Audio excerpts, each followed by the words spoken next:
बिल्कुल जो मौजूद आहियूं पन्नो आकिल भरिसां जेको आहे ही सांगी ऐं मंडिदर जे विच में जेको आहे राति देरि सां ही हादसो पेश आयो हुयो।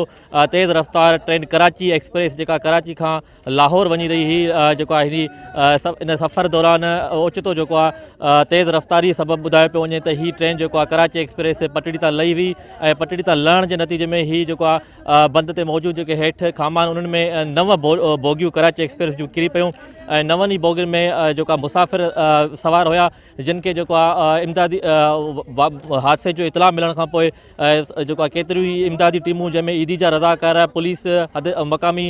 जेतिरी बि पुलिस आहे थाणनि जी उहा बि हिते पहुती। उनखां पोइ मुख़्तलिफ़ पन्नो आकिल रोड़ी सखर ऐं ॿियनि इस्पतालुनि खां जेको आहे एम्बुलेंसनि ज़रिए रज़ाकारनि तौरु जेको आहे हिते पहुची विया ऐं जेके हिते ट्रेन में जेके मुसाफ़िर आहिनि मुसाफ़िरनि खे जेको आहे फौरी तौर ते सहूलियत फ़राहम करण जी कई वई। रेलवे इंतिज़ामिया तरफ़ां जेको आहे इमदादी कमनि जो जेको तव्हां ॾिसी रहिया हूंदव त तेज़ी सां उन कमु शुरू करे ॾिनो आहे जंहिंजे नतीजे में जेको अॼु सुबुह ताईं